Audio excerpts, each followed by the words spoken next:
The metal chair made a scraping sound as Commander ZTHK shifted his weight. His green scales caught the harsh light from above, showing the deep scars that ran across his face and neck. The interview room was cold and empty, except for 2 chairs and a small table. On the other side sat Dr. Lyra Voss, a woman with gray hair and tired eyes who had seen too many wars. We need to know what happened out there, Dr. Voss said quietly. Her fingers moved over the recording device. The Galactic Council wants the truth about the war with humans. ZTHKA looked at the walls around them. He had fought in many battles across the galaxy, but talking about the humans made his hands shake. You want to know about the humans, he said. His voice was rough and deep. You think you can understand what they are like, but you cannot. No one can. Try me, Dr. Voss said. Alien Commander was quiet for a long time, then he began to speak. It started 3 years ago on Kepler 442b. That was a mining colony, small place, maybe 10,000 humans living there. We thought it would be easy. My ships came out of jump space, and we sent the usual message: surrender or we attack. Most species give up when they see our battle cruisers. Sethka paused and rubbed his clawed hands. Together, the humans sent back a message, just 2 words: come and take it. Dr. Voss wrote notes on her pad. What happened next? We landed troops. 5,000 of my best soldiers. The colony had maybe 200 human marines. The rest were miners, engineers, families. We had them surrounded. We had better weapons, better armor, more ships. It should have been over in one day. The alien's yellow eyes looked distant, like he was seeing something far away. Sergeant Danny Price was in charge of the human defenders. Small man, not very tall, maybe 40 years old. When my troops reached the main settlement, he was standing in the middle of the street, alone. My soldiers pointed their weapons at him. Did he surrender, Dr. Voss asked. Zetha made a sound that might have been laughter, but there was no joy in it. He looked at my soldiers and smiled. Then he pressed a button on a small device in his hand. The room fell silent except for the hum of the air system. The entire mining facility exploded. Not just one building, the whole complex. Kilometers of tunnels, processing plants, or storage. Everything. The humans had spent weeks rigging their own colony with explosives. They destroyed their homes, their work, their lives, just to kill 300 of my soldiers. Dr. Voss stopped writing. They killed themselves. Price survived the blast. He was in a reinforced bunker. When my troops found him, he was sitting in the ruins, drinking something from a metal cup. Still smiling, my soldiers asked him why he did it, why he destroyed everything. Seth Kawa's claws tapped against the table. He said it was better to live one day as free humans than a lifetime as alien slaves. Then he asked my soldiers if they wanted some coffee. Coffee human drank. Price had saved some. He offered it to the soldiers who were going to execute him.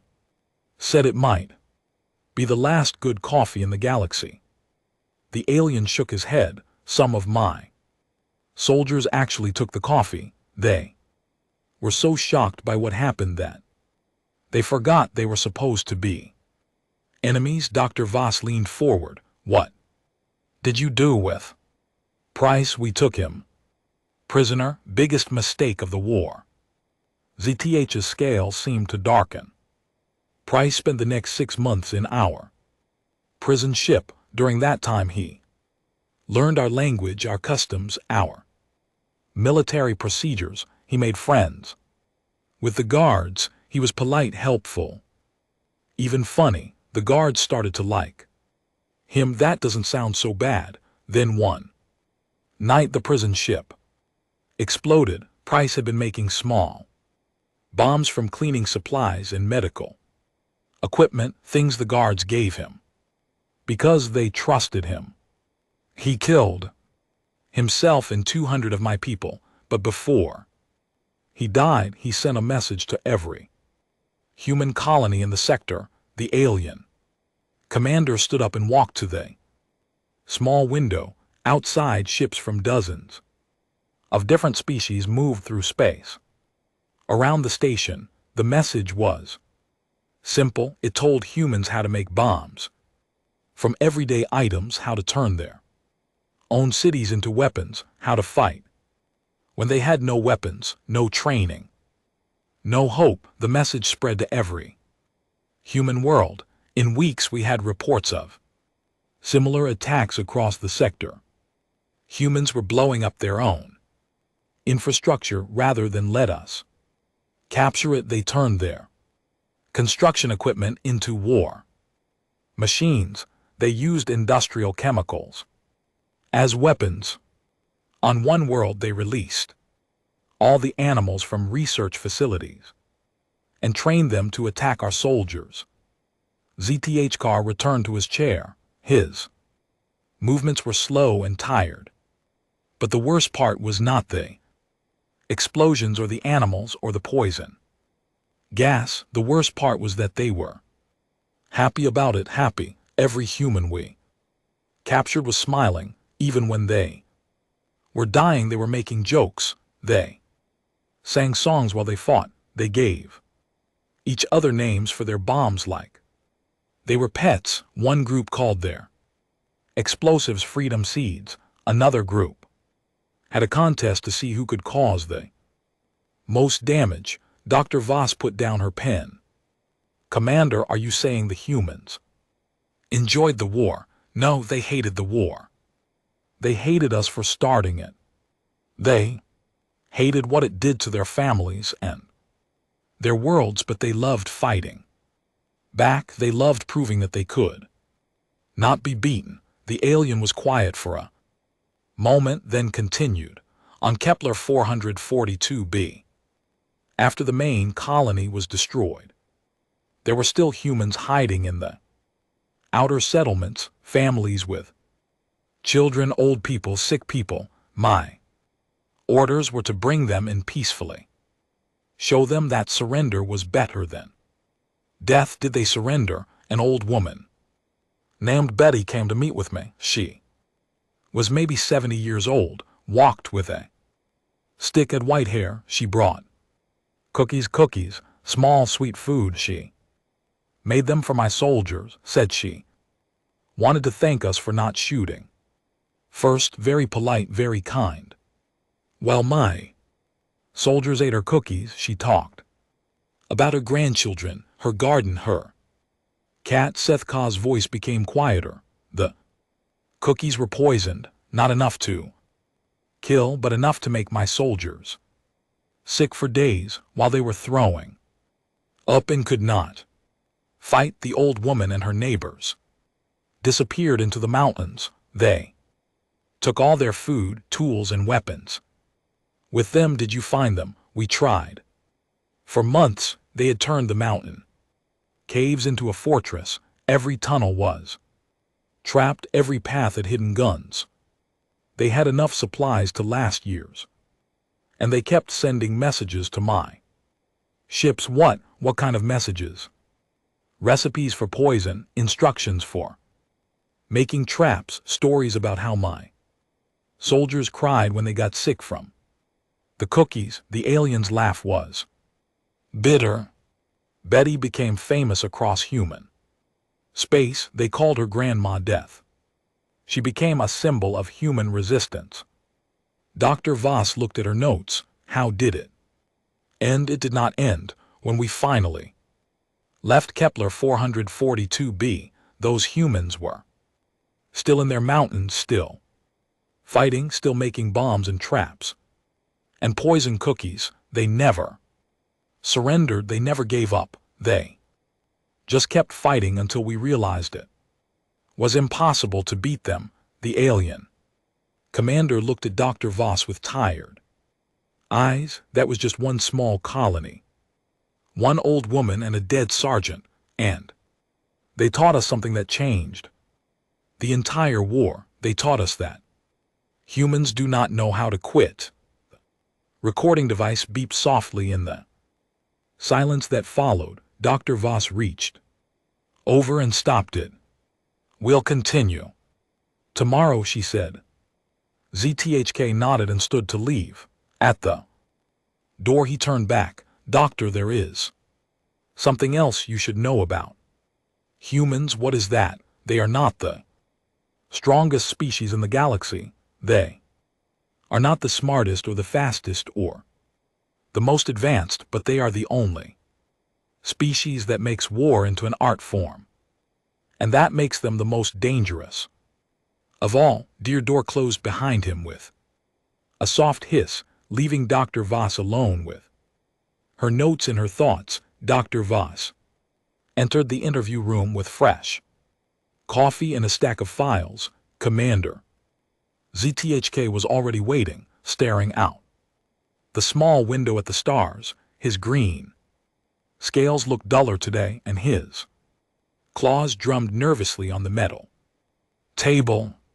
Ready to continue? Dr. Voss asked, setting down her cup and turning on the recorder. The alien nodded slowly. Yesterday I told you about Kepler 442b. That was just the beginning. After that colony, my superiors thought I had learned something useful about fighting humans. They gave me a bigger job. New Dallas. Dr. Voss flipped through her files. New Dallas was a major colony. World population of 12 million. 12 million civilians. Zitha said. Men, women, children, old people, farmers, teachers, doctors, shop owners, not soldiers. The Galactic Council told us it would be easy. Take the planet, put the humans to work, use their resources for the war effort. What made you think it would be different from Kepler 442b? New Dallas had no military base, no space fleet, just civilian transport, ships and mining equipment. My battle group had 50 warships and 200,000 soldiers. The humans had maybe 5,000 people with any military training at all. Zitha stood and walked to the window. Again, I sent the surrender message like always. Give up or we attack. This time they did not even answer, so we began the invasion. How did it start? We landed troops at the main spaceport outside New Dallas City. No resistance, no fighting. The spaceport was empty. All the humans had left, but they left something behind. The alien's voice became quiet. They left children's toys, hundreds of them, dolls, toy trucks, games, stuffed animals all over the landing pad. My soldiers had to walk through them to secure the area. Dr. Voss frowned. Why would that matter? Because every toy had a small bomb inside. When my soldiers stepped on them or picked them up, they exploded. Not big explosions, just enough to hurt, to scare, to make noise, but the message was clear. Even their children's toys were weapons. ZKA returned to his chair. That was when I met Captain Lisa Grant.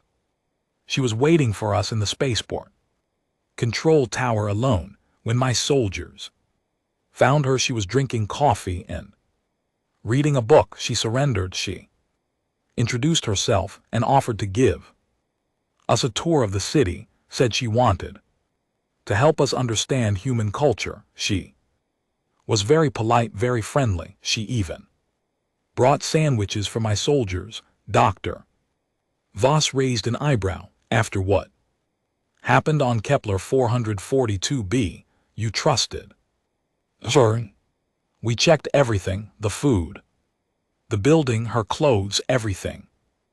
No weapons, no bombs, no poison. She really did want to show us around the city, so I let her. The alien's claws tapped faster on the table. Grant took us through New Dallas City, beautiful place, parks, schools, shopping areas, residential neighborhoods. She told us about the people who lived there, their jobs, their families. She showed us hospitals and libraries and playgrounds. That sounds normal. It was normal. That was the problem. Everything looked normal, but something was wrong. The city was too quiet, too empty. Grant said most people had evacuated to the countryside, but there should have been someone, old people who could not travel, sick people in hospital. Someone. ZTHK leaned forward.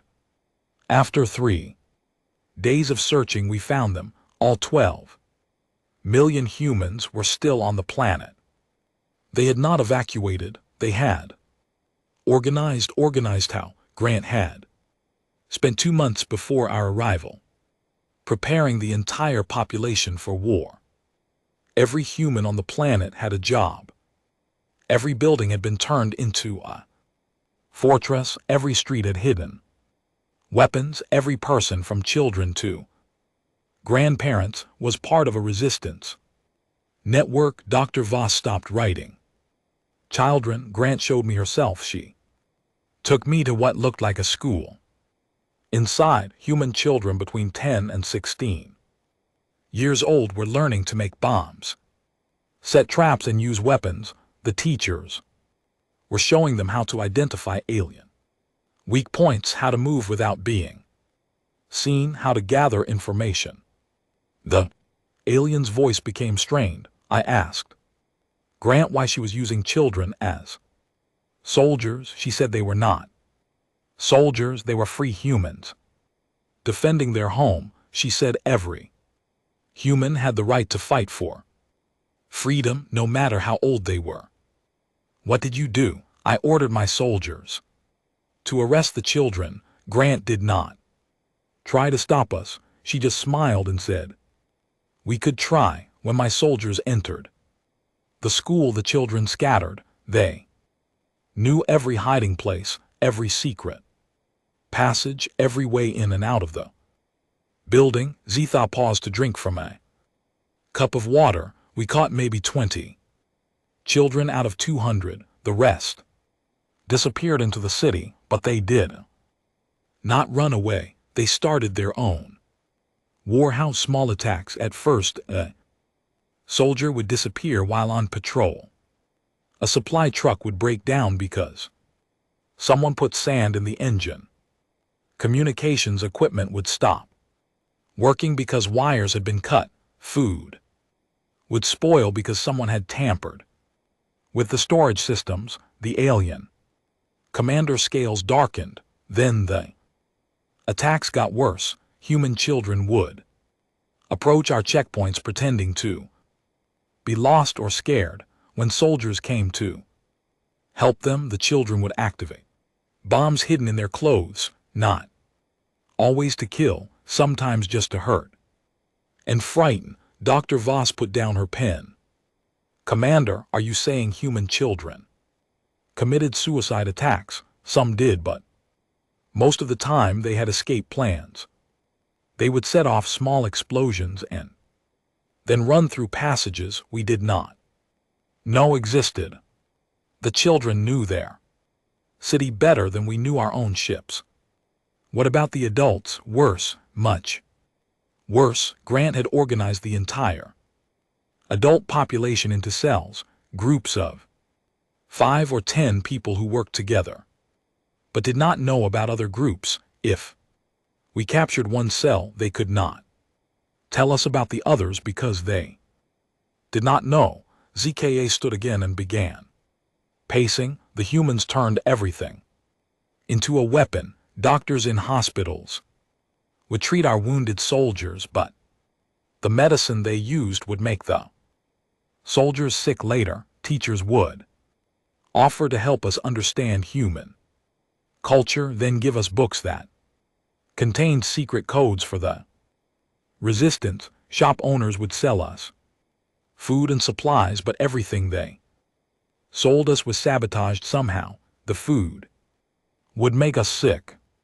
The equipment would break at important moments. The clothing would fall apart during combat. Dr. Voss looked confused. Why did you keep accepting help from humans if you knew they were trying to hurt you? Because we needed them. We did not know the planet. We did not understand their technology. We did not speak their language well. Without human help we could not function, but with human help we were always being betrayed. The alien sat back down heavily. Grant explained it to me during one of our meetings. She said humans had learned from history that the best way to fight an occupying army was to make everything difficult, make every day struggle, make every decision dangerous, make the enemy afraid to trust anyone. How long did this go on? 8 months. 8 months of constant attacks, constant sabotage, constant fear. My soldiers stopped sleeping well. They jumped at every sound. They were afraid to eat local food, afraid to accept help from humans, afraid to go anywhere alone. Zetha's voice became very quiet. The worst part was that the humans never acted like they were losing. Every time we captured some of them, they were smiling. They made jokes. They sang songs. They acted like they were winning the war. Were they winning? In a way, yes. We had captured the cities, but we controlled nothing. We had arrested thousands of humans, but more took their place. We had superior weapons and training, but we were fighting an entire population that refused to give up. Dr. Voss leaned forward. What changed? How did it end? Grant came to see me one last time. She brought me a gift, a small plant in a pot. She said it was from her garden. Something to remember New Dallas by. She told me her people were implementing something called the Scorched Earth Protocol. What was that? Complete destruction of everything useful. The humans had decided that if they could not keep their world, no one could have it. They began destroying their own infrastructure, power plants, water treatment facilities, communication networks, transportation systems. Everything. The aliens' claws scraped against the table. They did not just break things. They made sure they could never be repaired. They used acid to destroy metal. They poisoned water supplies. They burned libraries and databases. In 3 weeks they turned a beautiful modern world into a wasteland. Did they evacuate first? No, that was the most frightening part. The humans stayed. They lived in the ruins they had created. They drank poisoned water and ate contaminated food and breathed polluted air, but they kept fighting. They said they would rather die as free humans on a dead world than live as slaves on a living one. Dr. Voss stared at her notes. What did you do? I withdrew my forces. There was nothing left to conquer, no infrastructure to use, no resources to steal, no population to control. The humans had made their planet worthless to us, but they were still there, still alive, still fighting. Setha looked out the window again as my ships left orbit. Grant sent me one final message. She thanked me for the experience and said it had taught her people valuable lessons about fighting aliens. She said those lessons would be shared with every human world in the galaxy. And the plant she gave you, the alien commander almost smiled. I kept it. It grew during the trip back to headquarters. Commander ZTHKA entered the interview room looking older than before. His scales had lost more of their color and his movements were slow and careful. Dr. Voss noticed he kept looking over his shoulder as if expecting something to attack him from behind. "Are you ready to continue?" she asked. Setting up the recording equipment. "I do not think anyone can be ready to talk about what happened in the Sol system," Zetha replied, "but I will try." Dr. Voss pressed the record button. "Tell me about the space battle." The alien commander was quiet for a long moment.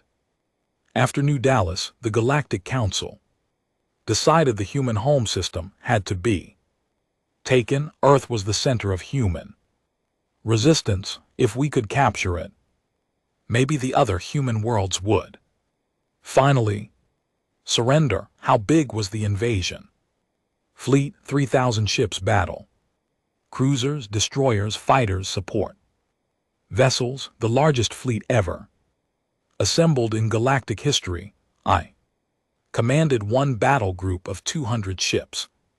We thought it would be enough. Zetha stood and walked to his usual spot by the window. The human home system has many planets, but most of the population lives on Earth. Between Earth and the outer planets is a belt of asteroids, thousands of rocks floating in space, some as big as mountains. Standard defensive position. We thought so. Human Admiral Jake Morrison had positioned his fleet in the asteroid belt, maybe 400 ships total, old design, smaller than ours. Fewer weapons. It looked like they were using the asteroids for cover. Classic defensive strategy. Dr. Boss made notes. What happened when you engaged? The battle started normally. Our ships moved in. Their ships fired back. We had better shields, better weapons, more ships. For the first hour, everything went as expected. We were winning. The aliens' claws began their familiar tapping on the table. Then Morrison sent a message to all ships, human and alien. Just 3 words: remember the Alamo. What does that mean? Human battle cry. From their history, it means fight to the death, never surrender. Make the enemy pay for every victory. When Morrison said those words, everything changed. Zetha returned to his chair, moving like his bones hurt. The asteroid started moving, not drifting like normal rocks in space. Moving with purpose, with direction.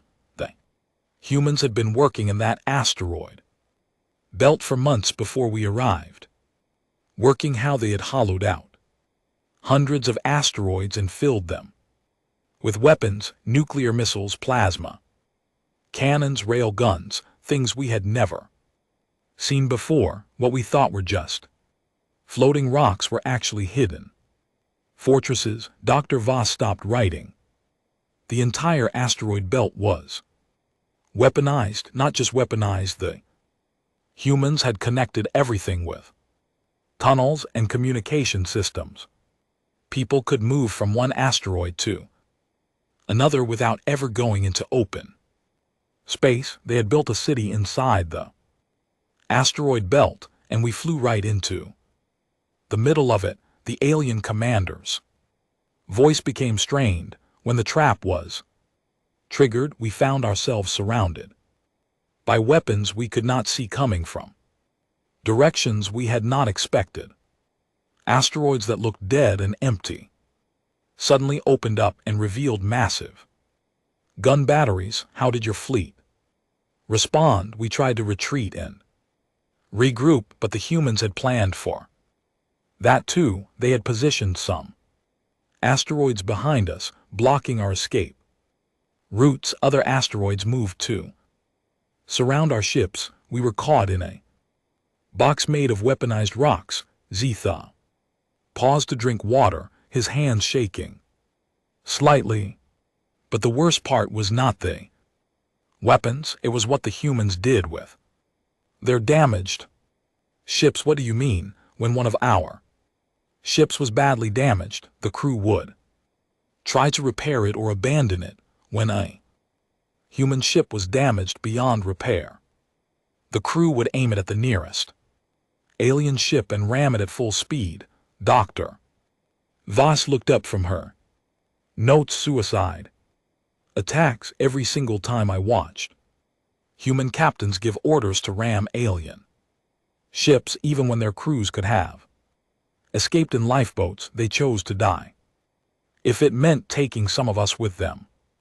The alien stood again and began pacing. Admiral Morrison's flagship was hit by 3 of our heaviest weapons. The ship was breaking apart, atmosphere leaking, engines failing. Instead of surrendering, Morrison ordered his ship to ram our command vessel. Did he succeed? His ship hit our flagship and destroyed it completely. Morrison and his entire crew died, but they took out our supreme commander and his staff. In a one attack, they cut the head off our entire invasion force.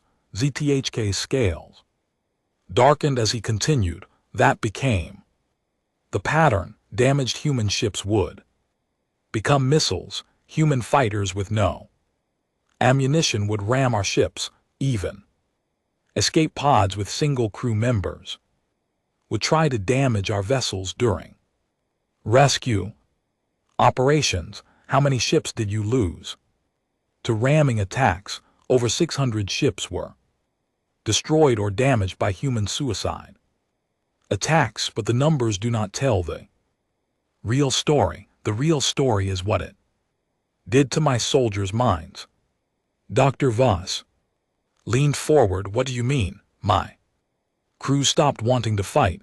Every time we damaged a human ship, instead of feeling victory, they felt fear because they knew that damaged ship was about to become a weapon aimed at us. Fighting humans meant that success was more dangerous than failure. The alien sat down heavily, and then there were the bodies. Bodies? Zetha's voice became very quiet. Space battles create debris. Pieces of ships, equipment, and bodies of dead crew members. Usually both sides try to recover their dead for proper burial. It is considered honorable behavior. The humans did not do this. The humans did something much worse. They booby-trapped their own dead. Dr. Voss put down her pen. Commander, I need you to be very clear about what you are saying. Dead human soldiers floating in space had small bombs attached to their bodies. When our recovery teams tried to collect the dead for burial, the bombs would explode. The humans weaponized their own fallen comrades. The room was silent except for the hum of the air recycling system. But it got worse. Zetha continued. Sometimes the bodies were not really dead. Human soldiers would put on special suits that made them look dead and float among the real corpses. When our ships came close, these dead humans would activate larger weapons and attack us from inside our own ships. They faked their own deaths. Regularly we found human soldiers hiding inside pieces of destroyed ships, pretending to be debris. When our salvage crews brought the wreckage aboard, the humans would come out and sabotage our vessels from the inside. Dr. Voss shook her head. How did you deal with this? We stopped trying to recover the dead. We stopped rescuing survivors. We stopped salvaging anything from the battle zone, but that meant we were leaving our own people to die in space because we could not tell which bodies were real and which were traps. Sethka walked back to the window. The battle lasted 6 days.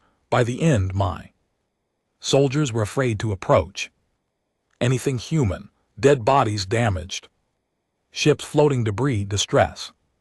Signals, anything the humans had made the entire battlefield into a weapon. How did it end? Admiral Morrison was dead, but the humans kept fighting. Every asteroid kept firing. Every surviving ship kept attacking. Every piece of debris was still dangerous. We realized that even if we won the battle, we would lose most of our fleet doing it. The alien turned back to Dr. Voss. On the 6th day, we received a message from Earth, a new human commander. Admiral Pete Collins offered to negotiate a ceasefire. Did you accept? My superiors ordered me to meet with Collins on a neutral station. When I arrived, I expected to discuss terms of human surrender. Instead, Collins presented me with detailed intelligence about every ship in our invasion fleet. Dr. Voss frowned. How could he have that information? The humans had been monitoring all our communications during the battle. They knew our ship names, our crew numbers, our weapon capabilities, our supply levels. Everything. Collins told me that human agents had infiltrated our support bases throughout the galaxy. Humans who looked like other species through surgery and genetic modification. They had been gathering intelligence for years, preparing for this war. Collins showed me photographs of human spies working inside alien governments, military bases, and supply depots. Zetha returned to his chair one final time. Collins made it clear that the humans could continue the war indefinitely. They could strike at any alien world, any military base, any supply convoy. They had been preparing for galactic war while we thought they were just a primitive species on one planet. What did you tell your superiors? I told them the truth, that humans were not just defending their home system, they were fighting a galactic war, and they were winning. Every battle we won cost us more than we could afford, and every battle we lost made them stronger. Dr. Voss checked her recorder. Is that when the peace negotiations began? That is when we realized we were not fighting a war anymore. We were fighting extinction. The humans had made it clear that they would rather destroy the entire galaxy than accept defeat, and they had the means to do it. The alien commander looked out at the stars one more time. Collins sent me a final message before I left the peace talks. He said the battle in the asteroid belt was just a test, a way to see how well humans could fight in space. He said the real war would begin if we ever attacked Earth itself. Did you believe him? After what I saw in that asteroid belt, I believed every word. Dr. Voss found Commander Zeka sitting in the corner of the interview room, as far from the door as possible. His back was against the wall, and his eyes constantly moved around the room. She had seen this behavior before in soldiers who had experienced too much combat. Commander, are you feeling well enough to continue? She asked gently. Zetha nodded slowly. I need to finish this story. People need to understand what humans are capable of when they decide to fight. Dr. Voss activated the recorder and settled into her chair. Tell me about the later stages of the war. After the asteroid belt battle, everything changed. My superiors realized the humans were not just defending themselves. They were studying us, learning from every encounter, adapting to everything we threw at them. The aliens' claws scraped nervously against the table. Within 3 months of first contact, human scientists had developed biological Weapons specifically designed to kill my species, not general poisons, targeted diseases that attack Sarian DNA. How is that possible? They captured some of my soldiers during early battles. Instead of just holding them as prisoners, the humans studied them. They took blood samples, skin samples, genetic material. They learned how our bodies worked better than we knew ourselves. Dr. Voss made notes. What kind of weapons did they create? Airborne viruses that made our scales fall off, bacteria that attacked our digestive systems, chemical compounds that interfered with our ability to regulate body temperature. They created dozens of different biological weapons. In just a few months, Zika stood and began his familiar pacing.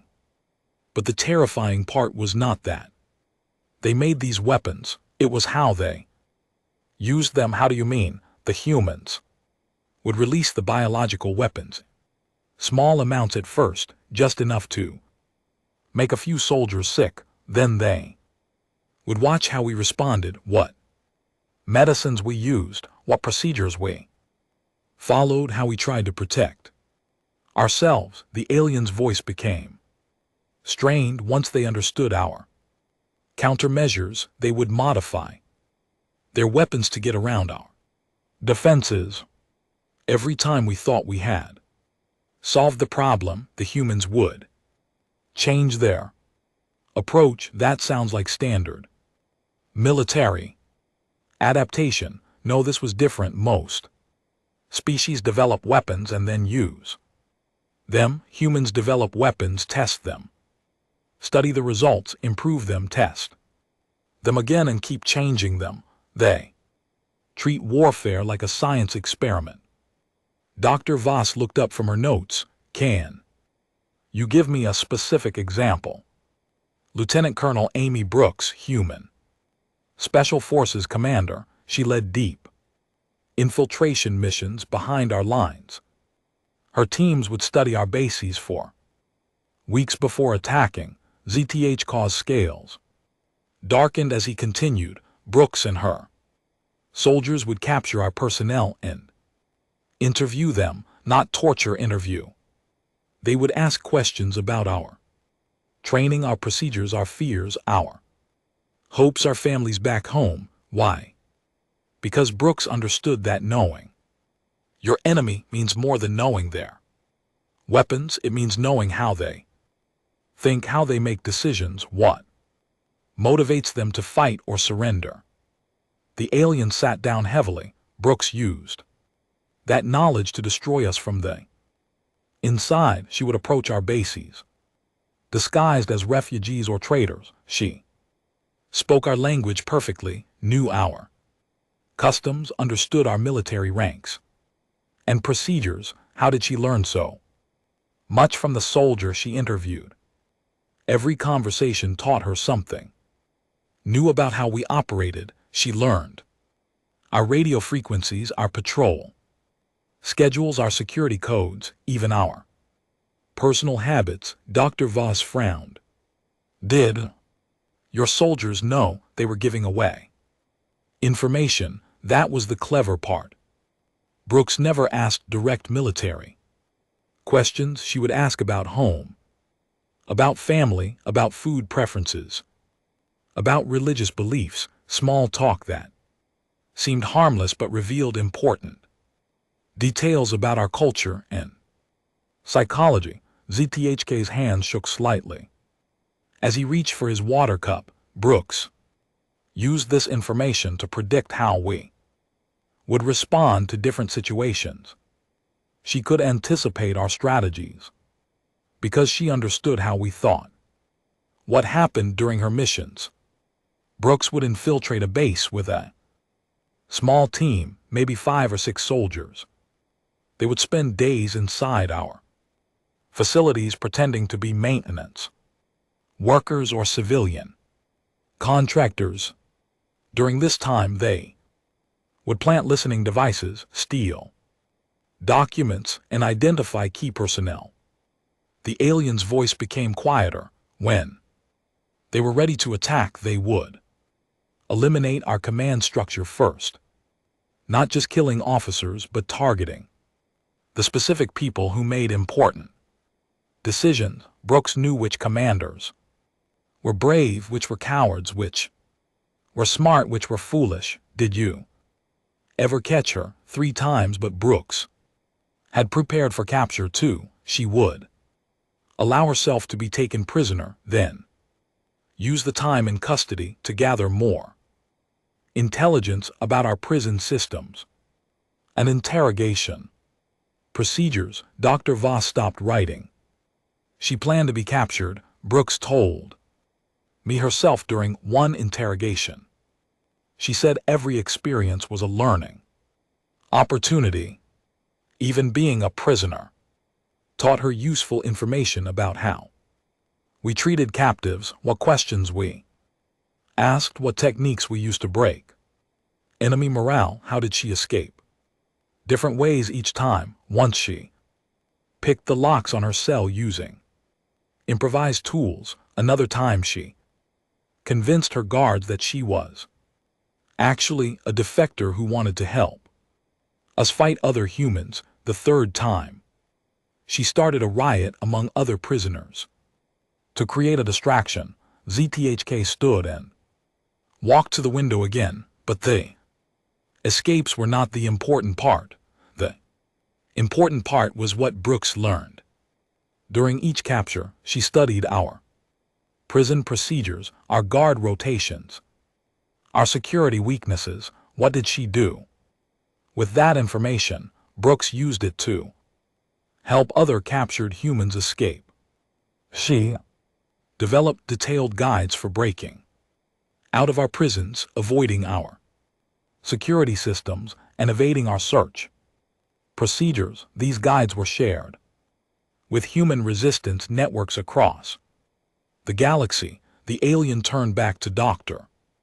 Voss. Within 6 months, human prisoners were escaping from our most secure facilities. They knew exactly how to defeat our locks, avoid our sensors, and confuse our guards. That seems impossible. I thought so too, until I realized what Brooks had done. She had turned being a prisoner into an intelligence gathering mission. Every human we captured became a potential spy who could learn our secrets and share them with other humans. Dr. Voss shook her head. What happened to Brooks? She disappeared during a mission to rescue captured humans from a prison planet.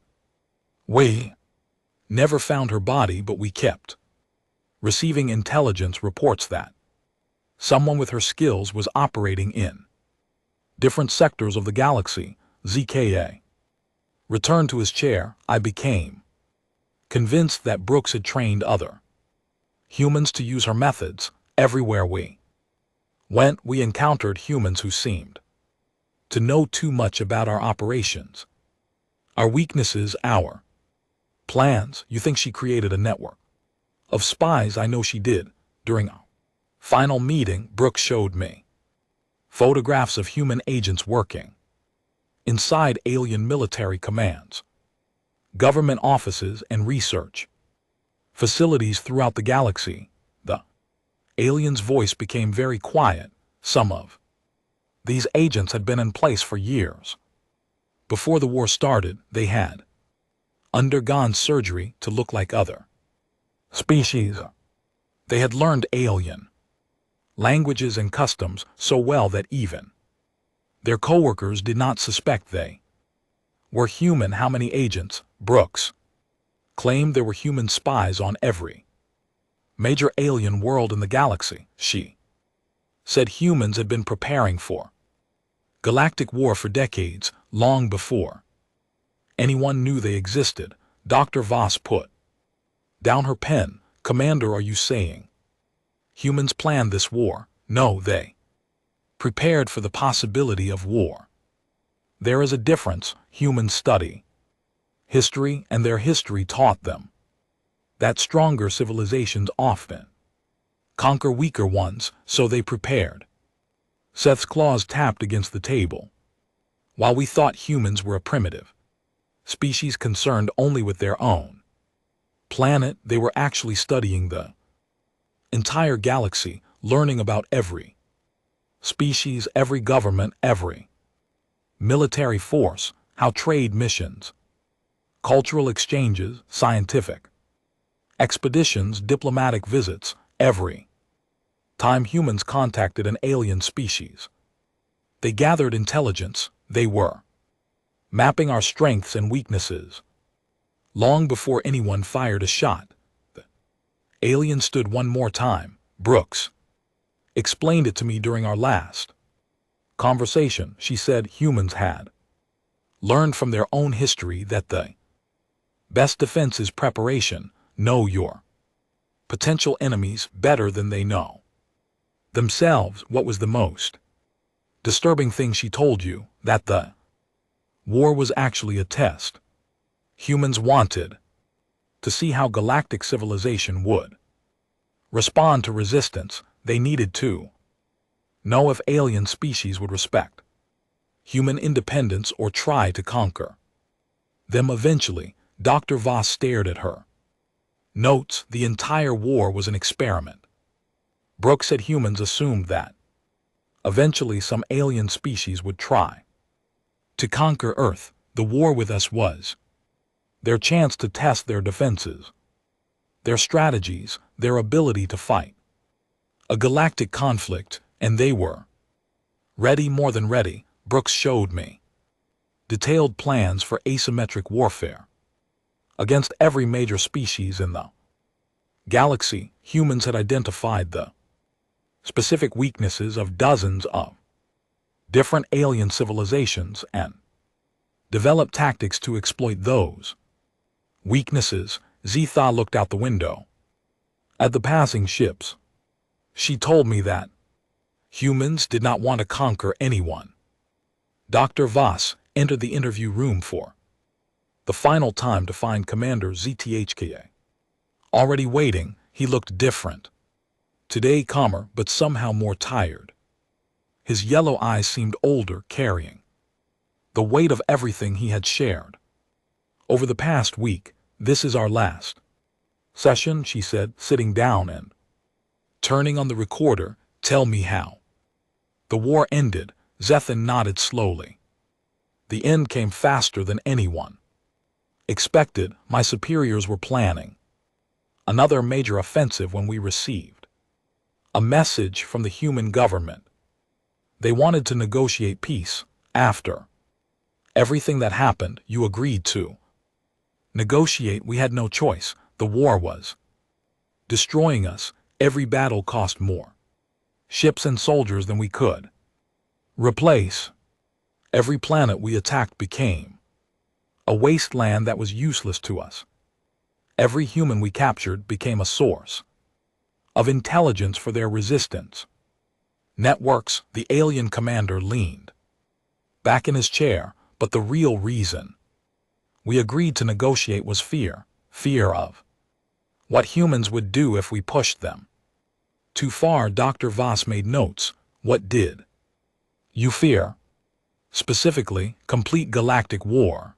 The humans had made it clear they would not surrender no matter what we did to them.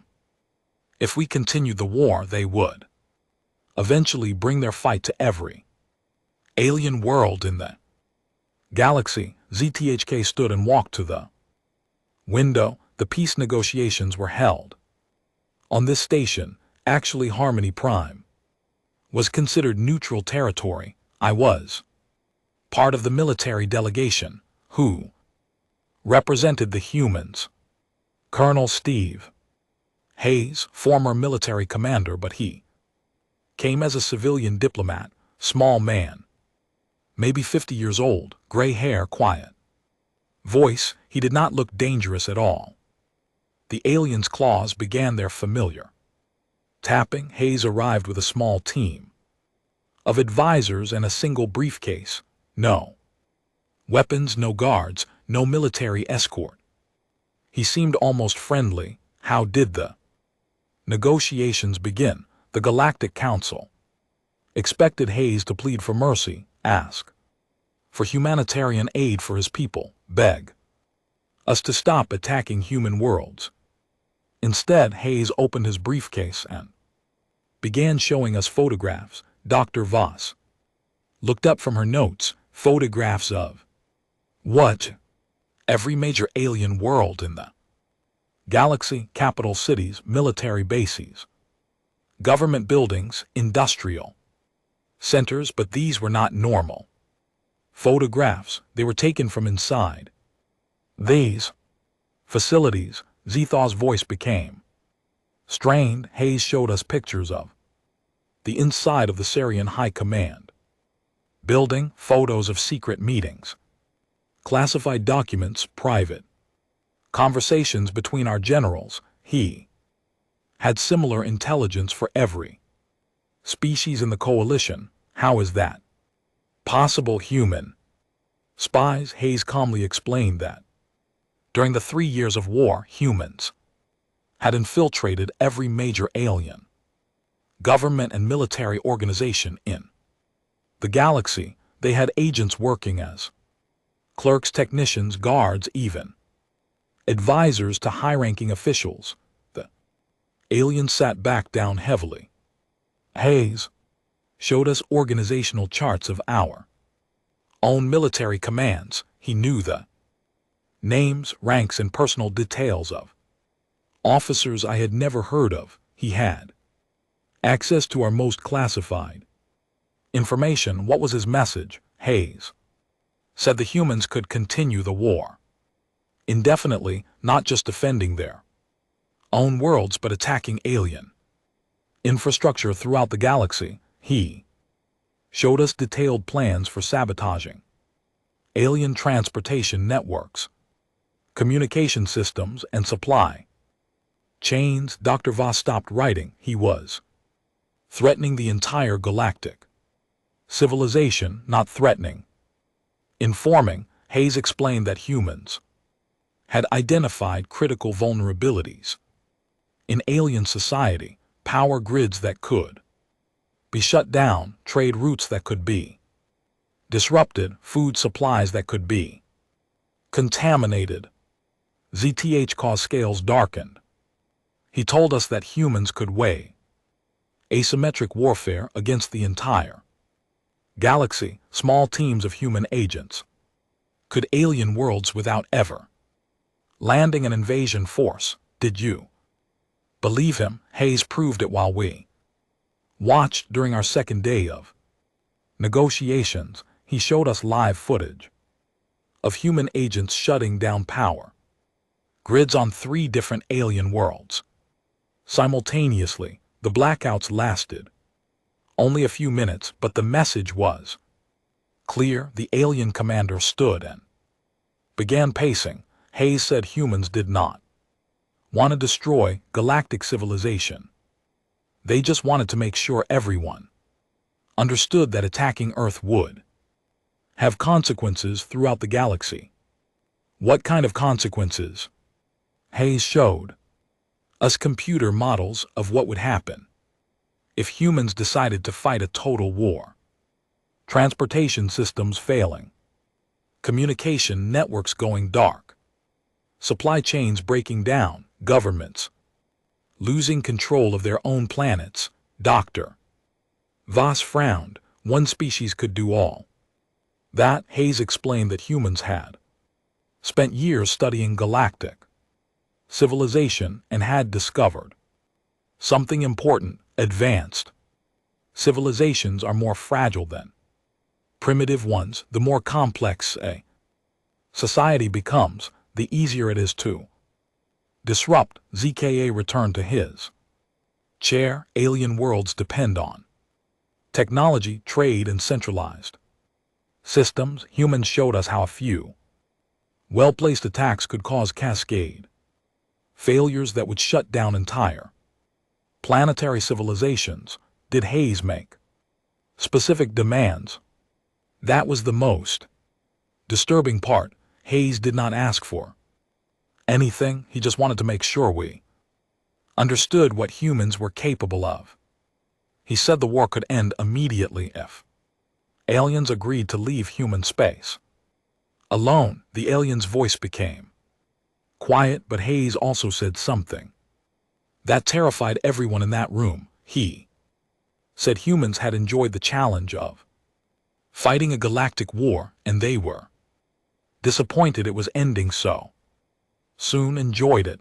Hayes explained that war had taught humans valuable lessons about fighting in space, dealing with alien technology, and organizing resistance networks. He said humans were grateful for the educational experience.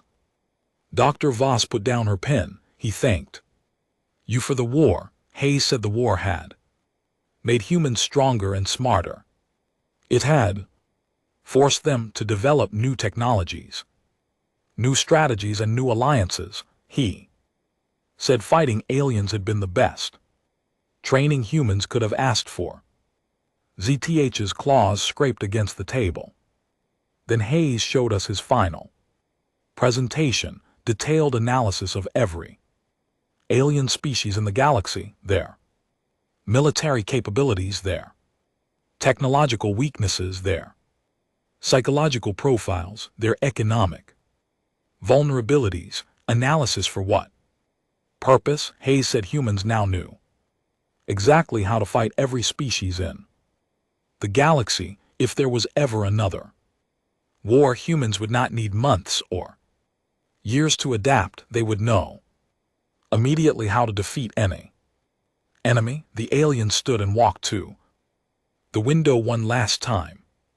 Hayes told us that humans had created detailed war plans for fighting every major alien civilization, not because they wanted war, but because they believed in being prepared. What happened next? The Galactic Council agreed to Hayes's terms immediately, not just peace, but recognition of human independence and an invitation to join the Council as equal members. Dr. Voss looked confused. Why would the Council make humans equal partners after fighting a war against them? Because Hayes made it clear that humans would either be respected as equals or treated as permanent enemies. There was no middle ground. Either aliens accepted humans as civilized partners, or humans would treat them as potential threats to be neutralized. ZTHKA turned back from the window. Hayes said humans had learned from their own history that peace through strength was the only lasting peace. Humans would never again allow themselves to be in a position where they could be conquered or controlled. How did the negotiations end?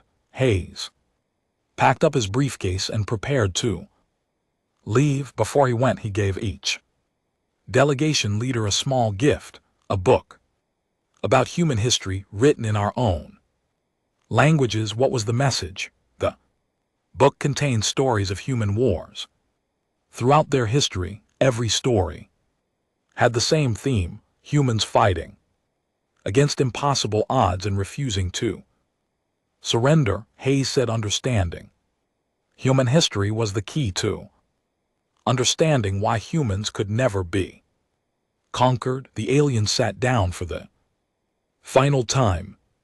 Hayes told us that humans did not want to rule the galaxy or conquer other species. They just wanted to make sure that no one could ever conquer them. Did you read the book he gave you? Every word. Human history is full of examples of small groups defeating larger enemies through determination, innovation, and refusal to give up. Hayes was showing us that this war was not unusual for humans. It was how they always fought. Dr. Voss checked her recorder. Why are you telling me all this, Commander? Because people need to understand what humans are. They look like many other species. They seem friendly and civilized, but they are the most dangerous species in the galaxy because they will never accept defeat. Zika's voice became very serious. Humans are not stronger or smarter than other species, but they have something that makes them almost impossible to fight. They believe that freedom is more important than life itself. Is that why the council agreed to make them equal members? The council realized that humans would either be our partners or our enemies. There was no way to make them our subjects, so we chose partnership. Dr. Voss turned off the recorder. What do you think will happen? Now, humans will keep growing stronger. They will keep learning about other species. They will keep preparing for wars that may never come, and they will keep reminding everyone that attacking them is a mistake no one wants to make twice. ZTHKA stood to leave. Dr. Humans changed everything. Before this war, the galaxy was controlled by whoever had the biggest fleet and the most advanced weapons.